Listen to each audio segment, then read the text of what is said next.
YouTube, what the crap is going on? Greetings and felicitations. I know, I'm not the voice you normally expect to see on this channel. My name is Jarl of the Appian Way. Some of you might know me from such great success and fame as the West Rome campaign in Attila as Appius Attius Rullus. Or you might know me from the HeirofCarthage Discord. I post up there all the time. What am I doing here? Why am I here? Who is this person? Why am I talking to you? I've been invited by HeirofCarthage to give a State of the Game address. This is Total War Saga Troy. I'm a huge fan and nerd and lover of Greek mythology and history. And so I was very excited when this game came out on the Epic Games Store in August for free. And it was a chance to get a Total War game for free, and I got it, and I've been playing the heck out of it. And a lot has changed since this game was last shown on HeirofCarthage's channel. So I've been invited to come in here and give a State of the Game address, in particular about the multiplayer, which launched in late November. The multiplayer beta, air quotes, giant air quotes. A quick rundown for those of you who don't know anything about this game, maybe you haven't seen anything yet, maybe you skipped those videos and you're watching this one. Let me just give you the short nitty-gritty. This game came out exclusively on the Epic Games Store in August of 2020. It is going to be exclusive on the Epic Games Store until August of 2021. Happy New Year, by the way. The multiplayer beta started in late November. And our warriors have spotted hidden foes. Our warriors have spotted hidden foes. Let's go check that out. This is a 3v3 battle that I played the other day with some members of my online community and whatnot, and these are just some Odysseus Midnight Runners over here. Anyway, let me get back into talking about the game. This is really just showing you the footage, and I'm going to record it while talking about multiplayer. But here we go. It's a pretty game, and I want you to look at it. And this is the first thing I really want to talk about with this game. This game is gorgeous. I honestly believe this is the best looking Total War game that has ever been made. It is a thing of beauty, and there's a lot to appreciate about the launch of this game and how it's been going. I'm currently recording this in 1080p. I normally record in 4K. My footage that I put out onto my channel is always in 1080. I don't quite have the ability to render 4K yet, but I'm working towards it.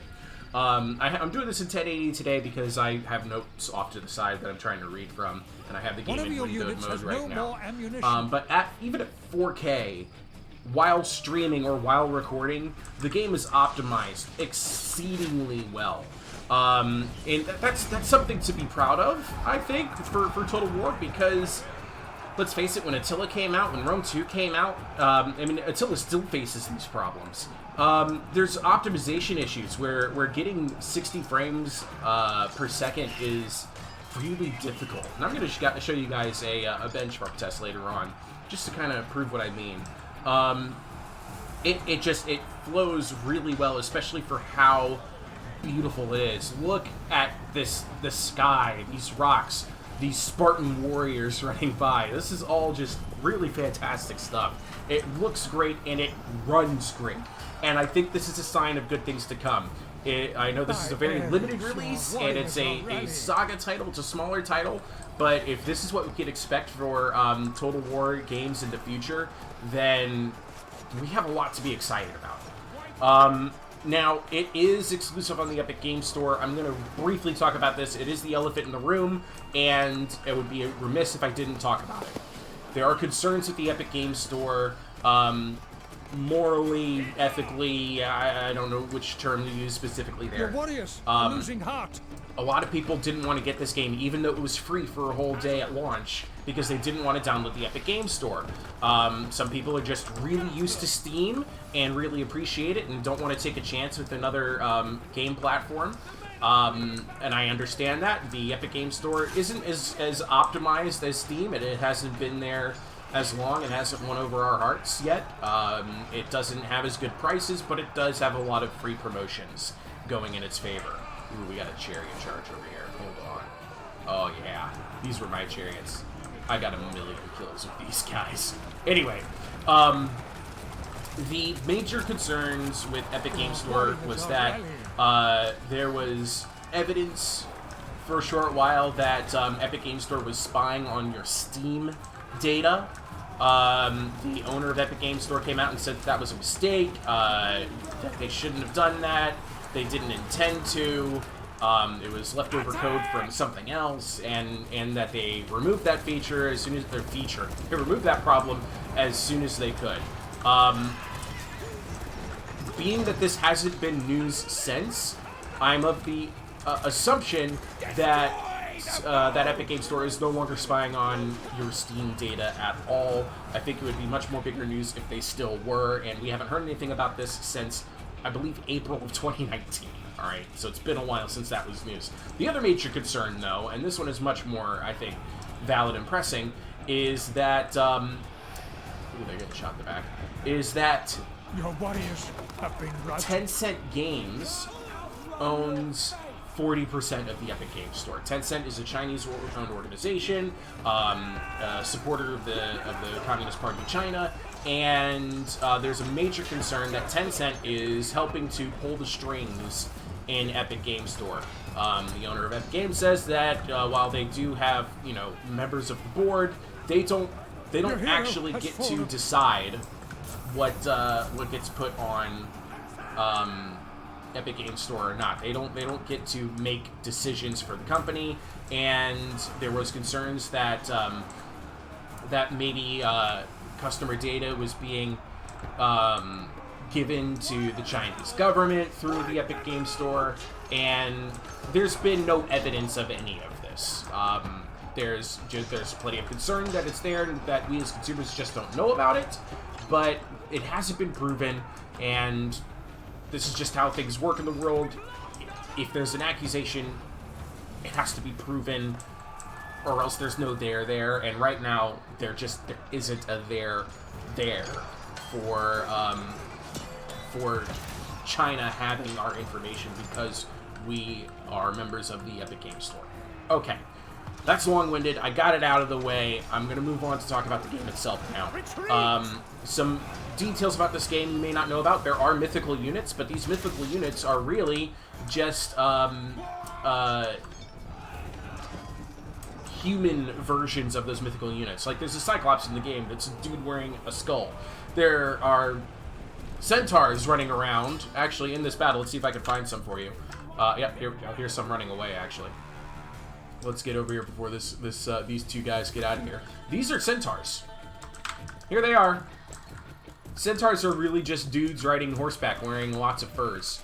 That's because apparently cavalry was a really rare thing to have in early Bronze Age warfare, though there are plenty of chariots. The Minotaur is a dude with dreadlocks. Sirens are just beautiful women with slings. All of these mythical units have, like, special abilities and ways to affect the battlefield. There are character abilities. Like, if I hover over Achilles here, he has things like Ares' Rage, and makes him unbreakable and gives him Berserk. He can Divine Challenge and force somebody to fight him. Aeneas has, I think it's called Favor of Asclepius. What is it for him? It's called Divine Regeneration. Because he's the son of a goddess, he can regenerate hit points. Even though the gods themselves don't really exist in the game, they have abilities that kind of, I don't know, lead themselves into it. Centaurs over here have fear effect abilities. I believe. Do that? Yeah, here we go. Causes fear. Can hide in the forest. You know, things like that, right? Everybody can hide in the forest, though. That's not really unique. Looking around to see if there's any other mythical units. I don't see. I think the Centaurs are the only mythical units brought to this battle. Interesting. Well, the reason why they've done this is because of a design choice on their part called, and I'm quoting here, the truth behind the legend, the truth behind the myth. They, let's face it, Homer wrote a very, very flowery story about this war. If this war even happened, there's a chance it didn't. And it involved a lot of divine intervention. The gods were primary characters in this, okay? They got involved. All of the main heroes are somehow related to a god or goddess in some way. It's a little absurd. And they decided to be like, okay, well, what could have been the reality behind it? And then they decided to show that off. What is this godlike light that just appeared? That, oh god, that hurt. That was the Aristea on the hero of Achilles. Yeah, it's his heroic moment where he's unbreakable, his stamina freezes, he gets more armor, more melee attack, you know, things like this. It's not really... I feel like they rode the fence, but they went too far to one side or the other, right? Like, they said they wanted to look at the truth behind the myth, but then at the same time, they didn't make a historical Total War title, right? I feel like they should have just gone all in, and they should have had Cyclops, which are, you know, I don't know, just like the Cygor in Warhammer, things like that. That's my opinion, though. I'm moving on from that. Let's talk about the battles themselves. This is mud. Why are we looking at mud, you ask? Because mud matters. Mud matters a lot. In the background of this battle, we do have some a rather bizarre FFA going on, but this is probably the best replay I have to demonstrate how effective mud is. This map is called the Mudlands, and for good reason. It has a giant, and I do mean giant, swath of mud right through, diagonally through the middle of the map. This FFA, you can see there's only really two factions left. There's an Ithaca player, and there is a Phthia player here. And they're getting ready to have a showdown over this giant mud bowl here. Now, the terrain really matters in this game. Whether it's giant copses of trees. I went ahead and I've turned off the auto hide foliage just so we can get a good look at all of the scrub and shrubbery here. If I were to hold down spacebar, boop, there goes all of the leafery, and we just get the trees, okay? Now, there are other terrain types as well. There's sand, I believe, but I don't really know too much about sand. There's scrubs, which are the same as forests, but there's a small difference, and we'll talk about that in a second. There's mud, there's tall grass, and I think that covers the major terrain types, other than just regular, normal old ground. Your hero is under attack. The scrubs and forests have a 40% missile block chance. It does not stack with a shield's missile block chance. It is a different type of block chance. However, scrubs are completely pass-through-able, right? Like, there's no physical object in your way. A forest has all of these trees. These trees are physical objects that get in your way, all right? So, scrubs and forests also have movement penalties based on what units you bring in there. If you take a large unit in, like a hero on a chariot, it'll slow them down. Mud does the same thing. Mud will also slow down a hero on a chariot. Mud affects chariot units differently than it affects heroes on chariots. I know that's weird, so I'm going to say it again. Chariot units get different terrain penalties than large units do. And a hero on a chariot counts as a large unit and not a chariot unit. So what counts as a chariot unit, you ask? Well, that would be an actual chariot unit. Here's a chariot. Right now, it's currently in these trees, and its speed is hella nerfed to 24.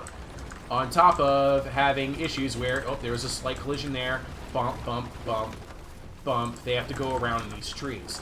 These trees will also block missiles. So if your Cyclops is throwing a boulder and it hits a tree, that stops the boulder dead. If your archers shoot arrows and they hit a tree, those arrows will drop dead right there when they hit that tree.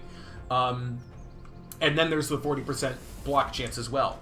Mud provides different penalties. For a heavy infantry unit, like these heavy swordsmen, heavy units are notated by a hexagonal unit card thingy here, loses 30% of their movement speed and charge speed, whereas a light unit, notated by a circle, only loses 10% of their charge speed. A medium unit, notated by a diamond, loses 20% of their speed. A large unit ends up losing some of its melee defense and some of its speed, and a chariot unit loses so much. So a chariot unit in the trees, as you can see right now, it's losing its melee attack, and boom, there it came back. And its speed went from 24 to 80 just as it left the trees. It's great timing, Appius, good job. Keep that up. I'm going to keep following these chariots because there's a really good story with these guys. I made a short about it on my channel. It's kind of hilarious. So, terrain matters. Unit weights matter. As you can see, Ithaca over here is a combination of light units in these Gorilla Stalkers and medium units in these Renowned Armored Slingers and Renowned Island Skirmishers. The Phthia player has brought light, medium, heavy, large, and chariot. There's also different weight classes of chariots. These right here are medium chariots, notated by the diamond. This hero, Archer Trickster, the heroes don't really get a weight indication. Okay, here we go. So watch the stat card for these chariots as we transition from open terrain to mud. Okay, our speed is now down to 24, and our melee defense is down to 5. I know, it's nuts. You can take, like, the cheapest of light infantry, charge this chariot, and that chariot will die, because that light infantry is going to be running at a speed of twice as fast as the chariot, almost. And no penalties to its melee. Here we go, good charge against those round skirmishers. These chariots, they are moving at full speed towards this juicy skirmisher blob. Full speed. But because they are in the mud, they are in all sorts of trouble. And I'll let you just kind of watch that trouble unfold right here. Oh, yeah. Oh, yeah. Oh, yeah. Losing heart. Yeah, they are losing heart. Now they're turning around and running away at full speed. Yeah. Yeah, as you can see, terrain really matters. If that had been open field, these guys would have been run over a long time ago. It gave this Ithaca player all the time in the world to see something and do something about it. So that's a brief rundown on unit weights and how they play a hand. With those medium chariots, you don't want to attack, you don't want to charge a braced heavy infantry, a weight class heavy infantry. Even though these guys only have like 90 armor, that's not fantastic for a heavy unit. They can actually stop a medium or light chariot charge into them. So that's how mass kind of plays into this. The light units tend to be really fast. Speed 48 on this light unit, speed 44 on this light unit with a 10% nerf because it's in the mud. Whereas heavy units tend to be really slow. This one is speed 19, nerf 30% because it's in the mud. This one might actually just be because they're tired. Yeah, it does say they're winded, so that will also affect their speed. That's a brief rundown on weights, how to identify weights when you're looking at it on the battlefield, and how to plan for it with your armies. The next thing I want to talk about is that, and this is really bizarre, there is no chat feature. If you hover over the chat, it says feature not ready yet, coming soon. This is bizarre, and it's got a lot of Total War Troy fans who are long-term fans of the franchise really scratching their heads. There's no way to communicate with anybody, which means there's no way to, like, come to any kind of gentleman's agreements ahead of battles. There's no real way to communicate. The only way that there has been to communicate is in team battles. You could use the traditional red attacking arrows, blue neutral lines, and green defensive lines to communicate thoughts and ideas to your allies. And people have done, I've seen this happen plenty of times, where people will actually use the blue lines to paint GG onto the battlefield to show their friend, like their ally. But there's no chat feature in the game. This is really rubbing people the wrong, sorely here. A lot of players would rather just have the chat feature. And I think what's going on here, because this is multiplayer beta, I don't think they didn't have the ability to put in the chat. I think they always had. This is using the same base code as the Warhammer launches. So the chat should be there. But for some reason I think they actively chose to take it out. I think they are testing, not to see, you know, how... I don't think they took it out because they still need to implement things. I think they took it out to test to see how players will react to there not being a chat. Is the chat just a vehicle for liability for Creative Assembly? Is it just a tool for which people can say hateful things and hurtful things to each other, and they're deciding, hey, why don't we just see what the game will be like if we don't have it in there? Is it a critical tool that you need to have in order to play Total War multiplayer? I'm of the opinion that, yeah, it kind of is. If you want to communicate to other players, like, you know, special rules for that particular engagement, the chat's the only way you have to do it. Unless you go onto a Discord community and talk to people through that. So it's a little weird that there's no chat there, and it's a little frustrating that it isn't there. But again, I think Creative Assembly is just trying to test to see how necessary is the chat, and I think that's why it's not in the game, though they do say that it is coming soon, so I guess they are going to be putting it in eventually, question mark. I'm giving it a giant shrug. In the current meta, because everybody wants to know, what is the meta? How are you supposed to play? I'll tell you right now, melee is king. Melee infantry, in particular, is king in this game. A heavy armored unit, like these heavy swords right here, makes all the difference in the world in this game. These are the units that are going to make the most damage, provide the most kills, etc. Skirmishers, for the most part, are underwhelming. Even the factions that are supposedly really good with skirmishers, like Paris. Everybody loves talking about Paris' really elite skirmishers, but there's some issues there, and I'll talk about those in a bit. I'm a big fan of light infantry chargers, like these guys over here, these Thessalian Marines. Light infantry, two-handed weapons, zippy boys of speed 55 when outside of the mud. Alright, these are some really, really good units. Whereas skirmishers, unless they have really, really good melee stats like this, these Guerrilla Stalkers actually do have 160 sword damage, which is pretty nice. They're still getting beat up by some cheaper renowned club warriors, right? Things like that. So, let me go ahead and turn off foliage real quick. Boom. There we go. There's a heroic victory for this Thai player who sent me this replay. And I'm going to go ahead and get into a breakdown of the factions themselves. So the factions. In the base game, there are 8 core factions. On the Greek side of the Trojan War, we have these 4 Achaean culture factions. Achaean culture is notated by this kind of square-shaped shield banner thing with a bump at the top. Those are the Achaeans. The Achaeans in the game include Mycenae, Ithaca, Sparta, and Phthia. And there's going to be 2 more. I believe they will be Achaean, unless they decide to change up the cultures. 2 more Achaean factions introduced later on in Ajax and Diomedes. I think Ajax is Salamis and Diomedes is... Corinth? The Corinthian faction, I believe. I could be wrong.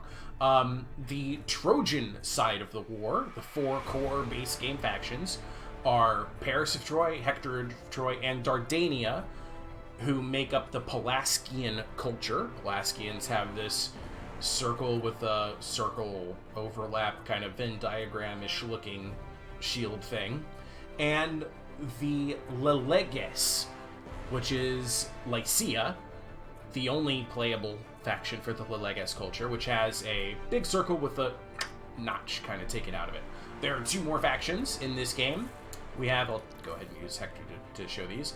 These guys came out in DLC, or these gals, I should say, Penthesileia's Amazons and Hippolyta's Amazons. All right, so in the breakdown of many hours of multiplayer and many communications across many players, I've kind of broken it down to which ones are really good, which ones are meh, middle of the road, and which ones are dog dirt, to use a famous HeirofCarthage term. The good factions, the really good ones, are Ithaca, Lycia, Dardania. There's an argument to be made for Phthia as well, but I'm not as big of a fan of them. Sparta's also pretty good. As we're moving down into like the middle of the pack now, we've got Mycenae, we've got Paris, we've got Hector, and then when we get to the absolute, dog dirt tier, we're talking about Hippolyta and Penthesileia.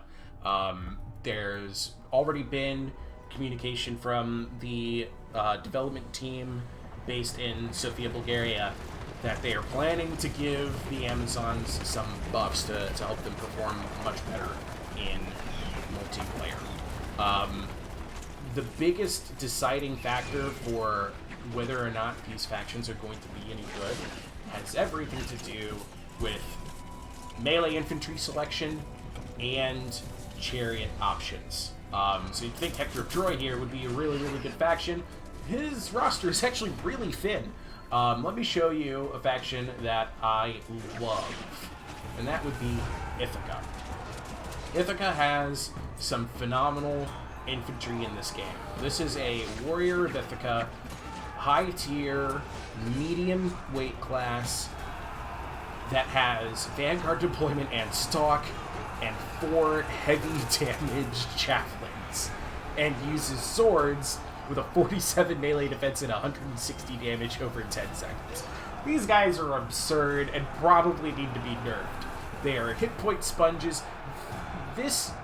Warriors of Ithaca make it very possible to have a forward deployed army, only it actually be good. Remember how excited everybody was when the Celt culture group came out in Attila, and their big feature was that you could forward deploy your entire army, and everybody was like, oh my god, that's so OP, until they realized that the Celt faction kind of was crap. Well, Warriors of Ithaca and heavy sword skirmishers, which also have Vanguard deployment, make it very possible for you to forward deploy your entire army, leave only Odysseus behind because he doesn't have Vanguard deployment, and leave your opponents guessing where your entire army is, and when they find it, it also happens to be really good in melee. Ithaca is a lot of fun right now because of it. They make ambush gameplay really possible. For a short while, there was a major concern about, and I'll use Dardania to represent this, about building an army of chariot spam. You could, if you wanted to, bring... Let's see here, we'll go with a fighter... No, we'll go with archer skirmisher, what am I talking about? Boom, bada bing. Okay. This is a 10-unit army with an archer skirmisher and a chariot escorted by 9 heavy Trojan chariots. There's no unit cap on chariots built into the game, so for a short while, some players are just bringing chariot spams, and it was looking like it was going to be successful. Until you realize that about 30 to 50% of every map is covered with trees, and so the way you fought this was you just brought, maybe you brought your own archer skirmisher as Mycenae, put him in a light archer chariot, and you brought, 8 heavy infantry types like this. Maybe you brought a Minotaur, I don't know. Maybe you brought this. This isn't even a great army, but this army will beat heavy chariot spam in the trees, because you'll be sitting there in the tree line in very blocky, very beefy formations, and those heavy chariots, they're going to deal some damage, but they lose all of their melee attack, almost all of their speed. these guys actually end up being faster than those chariots, and if it's in the mud, game over. The chariots lose almost all of their melee defense. I've seen, dirt tier light swordsmen. I've seen light swordsmen obliterate chariots in the mud.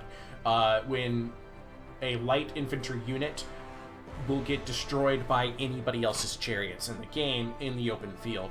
So it became... Then all of a sudden the meta shifted almost overnight from chariot spam to forest camping. And this has been a problem. Terrain has mattered so much in this game so far that it's turned to a lot of instances where we have people parking their armies in the forests, and we don't have a way to communicate to our opponents that that's not cool. You might be thinking, well, I mean, it's Total War multiplayer. These guys should know better. We've been playing Total War for years. But that's not entirely true anymore. And the reason I say that is because of the way the game launched. What has happened, and what I'm noticing across Discord communities, is that there is a huge influx of new players. A huge influx of new players. I'm getting questions and comments regularly on Discord and in my YouTube comments of people asking questions that I'm like, oh wow, people don't know that.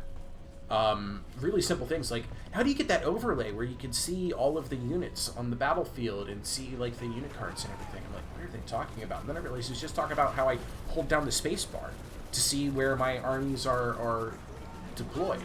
Or people are like, how do you move your entire army? Well, that's just holding down Alt. You know, things that I thought were normal, everyday, everybody knew these kinds of things, I'm noticing are coming from a lot of new players. And the reason why there's a lot of new players here is because this game was free for a whole day on the Epic Games Store. These players already had it in the Epic Games Store. Maybe they're big Fortnite players and they saw, oh, this is a free game, this looks good, maybe I'll give it a try. And we have this influx of many new players. Where am I going with this? Well, what I'm trying to say is that not everybody knows better. In multiplayer Total War community, there's an understanding that, you know, especially if you're going competitive, at least one of your units must be attacking at all times, right? You can't just, like, turtle up and camp somewhere. You can't do the noob box. You can't do the corner camp. These are not competitively entertaining strategies, and it frustrates Total War multiplayer diehards. Well, your opponents honestly just might not know better because you can't communicate them because there's no chat.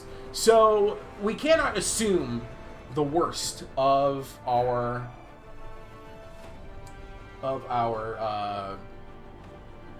opponents. But yes, right now, terrain camping is very meta,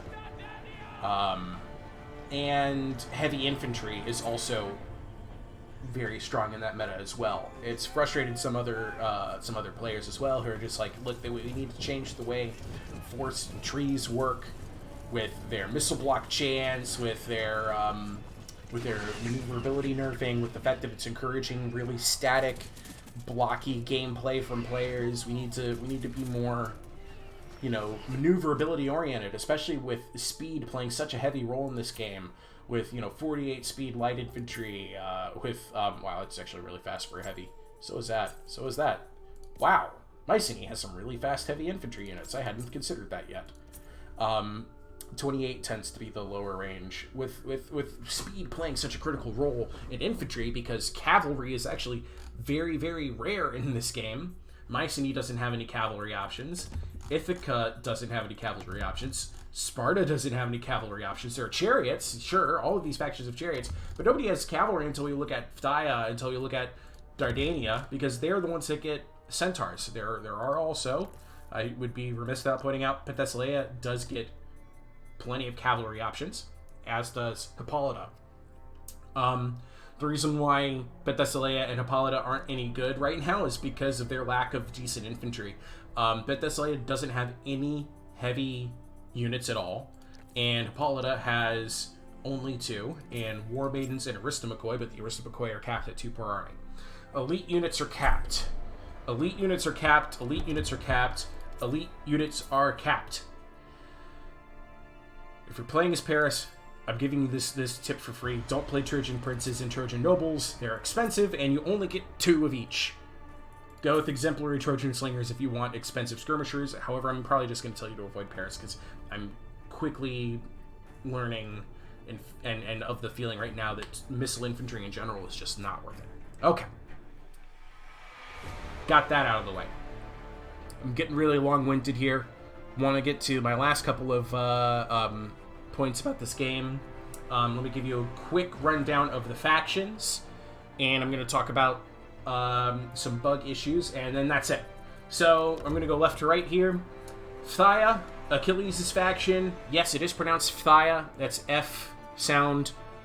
Thigh as in your leg. Phthia. A lot of people really love this faction because it's got some really good and dope and OP unbreakable units, but they are capped. And it's got giants and centaurs, really good units for mythical creatures. Achilles himself is the best melee hero in the game, and he has the ability to divine challenge and lock any other hero into melee and will beat all of them. There isn't a hero that can beat him except for maybe Hector. A lot of players swear by the renowned Phthian spears. I don't, because, and this is with the help of another member of our online community, we've discovered that renowned Phthian spears and many heavy spear units in this game are bugged so that their stagger animations don't trigger. So I am of the opinion that the better unit to use is heavy swordsman. It's cheaper on the cards. It should be better in every way. It even has a javelin, and the renowned Phthian spears don't. But the renowned Phthian spears are winning these engagements because of that stagger bug. Anyway, that's the bug. Okay, I'm cutting that from the end of the script. Sparta has really good mid-tier infantry. Laconian Hillmen have a causes fear effect. The Laconian swordsmen have 125 damage for only costing 750 themselves. The light spear runners, when you put their when they put their shields on their back, they get like speed 66. Many really good options. Their armored spearmen have the bug, also have a battlefield healing ability so that they replenish hit points if they're not actively engaged in combat. Achaean slingers might be one of the best skirmisher units in the game because they're so cheap and because they punish anybody who doesn't have a shield, and that includes enemy expensive skirmishers like the Warriors of Artemis. They'll actually get beat by Achaean slingers. It's really funny and absurd because you could just bring 3 Achaean slingers for 1 Warrior of Artemis. That's 45 troops in the Warrior of Artemis. That Achaean slinger, that's 68. You can bring 3 of them. They're just more slings. They're just 2 more. A heavy and a medium melee chariot. Chariots also exist in the Phthia roster, heavy and medium. And for mythical units, you get the Spartoi. I'm not a big fan of Spartoi, but you get the Cyclops. I am a huge fan of the Cyclops. I think the Cyclops is the best mythical creature in the game. It's good at fighting enemy heroes in melee. It's really good at defeating infantry blobs. It throws boulders, just like the Cygor in Warhammer 2, except that it's much smaller. And it is not an ammo thing. It's an ability that refreshes every 30 seconds. So every 30 seconds you're throwing a boulder in this game. So you want to use it every time you get the chance. It's pretty phenomenal. Ithaca also gets the Cyclops. It also gets Sirens. Sirens are kind of They have a taunt ability, which forces somebody to chase them around the map. The Ithaca roster, on first glance, it's all about them javelins. Javelins. Are you a fan of Javelin Day? I am. There's javelins everywhere in this roster, even along the melee infantry. Like, these sword skirmishers have javelins. These spear runners, they not only are they running with a spear in their hand, but they're also throwing a javelin when they do it. The Midnight Runners, they do the same thing. But for me, Ithaca is all about vanguard deployment and stalk. You can hide an entire army in the open. It's just so good. Mycenae is all about this battlefield healing ability. You'll see it all over. Many of these units have it. Very heavy, very jack of all trades, master of none faction. Agamemnon himself is just kind of a so-so character. He's got this reinvigorate stamina ability, rallying cry, blood sacrifice I don't like too much, leader of men. He can do plenty to buff other soldiers. Not a lot to do with missile infantry, but he does have one of the best archer units in the game, by my opinion, which is the Bows of Mycenae. But again, I think the Achaean Slingers are just better. He gets access to the Minotaur, which is a melee champion with this really cool Savage Roar ability, which lowers 10 morale for everybody in a radius around him. If you combine that with some other fear effect unit, like, well, not the Spartoi, they don't have a fear effect, never mind. Combine that with, say, where's a good fear guy? Oh, he doesn't actually have a fear hero. Well, if you're in a 2v2 and you combine this Minotaur with, say, Thaya's Centaurs and their fear effect from a rear charge with that Savage Roar, you can get rid of really low morale units pretty quickly. Paris of Troy, it's all about skirmishers. I think the coolest skirmisher in the game is actually the exemplary Trojan Slingers. Ridiculous range, ridiculous missile damage, and cheaper than a Trojan Noble, which you can only take 2 of, and better than a Trojan Noble. It's kind of funny. But again, I'm not a big fan of skirmish units right now. As you can see, the infantry line on Paris is only so-so. It does get really cool chariots, but it gets the best combination of mythical creatures in the game with the Cyclops and the Giants, which is awesome. Hector, it's all about spears, spears, spears, spears, spears, spears, and Hector's Chosen, which just might be the best infantry unit in the game, hands down. Again, you can only take 2 of them. He also gets really good chariots, heavy Trojan chariots, archer chariots are kind of so-so, and he gets the Minotaur and the Corybantes. Corybantes are kind of so-so, but they are unbreakable and cannot be flanked. Lycia is probably the triple S tier faction in this game. And that is because of these really, really cool renowned Kopesh fighters. They have an aura to encourage nearby units. They are immune to flanking. They get a bonus, they get armor piercing. They get a bonus versus spears, and if you're facing Thaya or Hector, you can guarantee these guys will win the infantry engagements. And then they throw these 2 34 damage javelins, which are just so good. My most viewed video on my channel is like 4 renowned Kopesh fighters just unloading their javelins into Odysseus on his large archer chariot, and him just getting melted like Milkman. Like, his chariot just disappears and Odysseus walks away like, well, that was a problem. And then because he had just taken so much damage, his morale shattered and ran away from the battlefield. It was absurd. Anyway, Lycian renowned Kopesh fighters are so good. They probably need to be nerfed. They're good like the Warriors of Ithaca are good. Melee, immune to flanking, excellent armor piercing damage. That special missile weapon is ridiculous. And that's just one unit. They get a really good selection of heroes with the Archer Skirmishers, with the Defender Companion. Sarpedon himself has really good debuffs and buffs for those that are around him. He does have these Companions of Sarpedon, which are a good melee infantry unit. He's got cheap Anatolian Youths, which are really, well, they're not as zippy as I would hope they would be. So they do have one weakness, and that would be they don't have a lot of fast melee infantry, but they don't need fast melee infantry when they have both the cheapest and the fastest unit in the game. The cheapest chariot and the fastest chariot in the game with these Lycian wing chariots. You can only take 2, but they only cost 630, so you're not losing a lot, and you're getting a really, really quick chariot. And chariots are still chariots, even at a lightweight class. You can still get really good rear charges with them. If your enemy has a bunch of light infantry on the flanks or brought a bunch of slingers, these guys will tear them up. And they also get access to giants. Lycia, really, really good. Dardania, probably my favorite faction in the game, other than Ithaca. Aeneas is just a champion. He is the John Cena of this game. He really is. He's got this divine regeneration, which builds up his rage meter. He's got the March of Hermes to speed him and others up around him. He can boost their morale. He can raise his melee attack by 50%, and his melee attack is already 60. He's got really cheap Dardanian mobs and rabbles. These are the cheapest unit in the game, the Dardanian mob. people love to shoot them, and there's a reason why. If your enemy brings skirmishers, you can really just bring an all-infantry army with Dardania. You know, let me just load up one real quick. Here's my Dardania build if I'm facing Lycia with 3,000 points of wiggle room. There, you can just bring like 6 Dardanian mob. You can bring, let's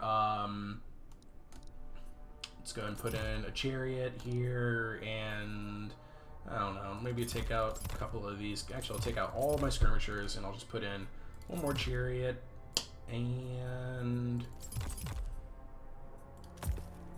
boom, there you go. There's an army.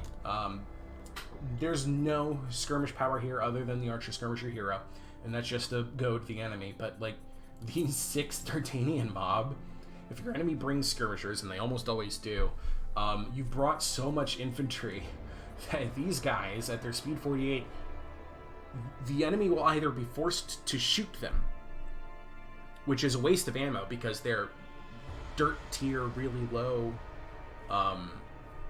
infantry that's expendable, so when they run away it doesn't hurt anybody else's morale. And I mean, your enemy is placed in with a choice. They either shoot the rabble, which is a waste of their ammo, or they don't shoot the rabble, or they don't shoot the mob, and then the mob catches the archers or the slingers or whatever they are, and forces them to fight them, and then they're not spending their ammo on more useful targets. They're probably my favorite unit in the game to bring is the Dardanian mob. There's Fearless Swords and Dardanian Defenders. You're capped at 3 of each, but they are really, really good. Some heavy chariot options, some light chariot options, centaur options, harpies deal fear javelins with plenty of damage. That's really cool. Stuff like that. Penthesilea and Hippolyta.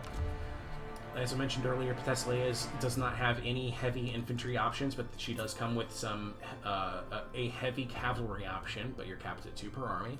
Spartoi, harpies. There's a lot of potential for fear stacking with harpies, javelins, with furies, which cause fear. Which cause fear. Daughters of Ares, which cause fear. Penthesilea herself is an okay hero, but unfortunately, in order to do all of this work on the flanks, you need to have a decent front line, and there is no decent front line here. Coronites might be your only option, but they are not good. 80 damage, 31 melee defense. They fall apart. Like flan in a cupboard, they just collapse. Hippolyta has better infantry options, but the entire roster is predicated upon the fact that that Hippolyta brings really good skirmishers. But unfortunately, skirmishers, they're just not having the impact like they do in, say, Warhammer or Rome. The damage on these attacks are only kind of so-so. And so then you're thinking, okay, well, what about their missile cavalry? They're okay, but the problem is that their numbers are limited and their ammo can only deal but so much damage, and then you're stuck with the problem of you still need to win the melee. You're probably better off with the Amazon champions, frankly, or with oh gosh, even their centaurs are only the ranged centaurs. Yeah, you're in a difficult position if you're playing as an Amazon player. And the only time I'll play as Amazon is if my opponents bring Amazon.